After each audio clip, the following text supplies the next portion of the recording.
ഇപ്പം എന്നെ കാണുമ്പോൾ എല്ലാവർക്കും ഒറ്റ ചോദ്യമുള്ളൂ, കല്യാണ ഒരുക്കങ്ങളൊക്കെ എവിടെ വരെയായിരുന്നു. സോ ഐ തോട്ട് അതൊരു സീരീസ് പോലെ ഇങ്ങനെ ചെയ്തിടാമെന്ന്.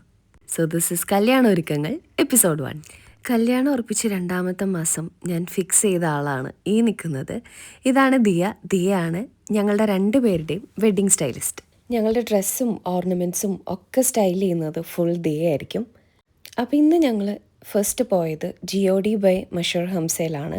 ഇവിടെ ശ്യാമിൻ്റെ ഞങ്ങൾക്ക് 2 കല്യാണമുണ്ട്, ഹിന്ദു വെഡ്ഡിങ്ങും ഉണ്ട് ക്രിസ്ത്യൻ വെഡ്ഡിങ്ങും ഉണ്ട്. ഞങ്ങൾ ഇൻ്റർ റിലീജിയനാണ്. അപ്പോൾ ശ്യാമിൻ്റെ ഹിന്ദു വെഡ്ഡിങ്ങിൻ്റെ ഡ്രസ്സിൻ്റെ മെഷർമെൻറ്റ്സ് എടുക്കാനാണ് അവിടെ പോയത്. ഡിസൈനൊക്കെ ഓൾറെഡി ഫൈനലൈസ്ഡ് ആയിരുന്നു. 2ാമത് ഞങ്ങൾ പോയത് റാസിയ എന്ന് പറഞ്ഞ ഷോപ്പിലാണ്.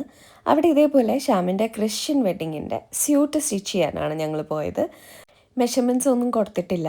അതിന് മുന്നേ തന്നെ ഡ്രസ്സിൻ്റെ കളറ്, പാറ്റേൺ, മെറ്റീരിയലൊക്കെ ഫൈനലൈസ് ചെയ്യണമായിരുന്നു. അപ്പോൾ അതൊക്കെ ചെയ്തിട്ടേ ഉള്ളൂ. ഇനി സാമ്പിളിംഗ് ഒക്കെ കഴിഞ്ഞ് തീരുമാനിക്കുള്ളൂ.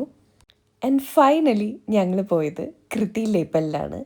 ഇവിടെയാണ് എൻ്റെ വെഡ്ഡിങ് ഗൗൺ ചെയ്യുന്നത്. And this is the dress that I M most excited about. Diya ഉള്ള കാരണം എനിക്ക് പ്രത്യേകിച്ച് ഒന്നും ചെയ്യേണ്ട കാര്യമൊന്നുമില്ല. എല്ലാം പുള്ളിക്കാരി നോക്കിയും കണ്ടും ചെയ്യുന്നുണ്ട്. കൃതി സജസ്റ്റ് ചെയ്തതും ദിയ തന്നെയാണ്. അപ്പോൾ ബാക്കി ഡ്രസ്സിൻ്റെയും കല്യാണത്തിൻ്റെയൊക്കെ വിശേഷങ്ങൾ വേറൊരു വീഡിയോയിലിടാം.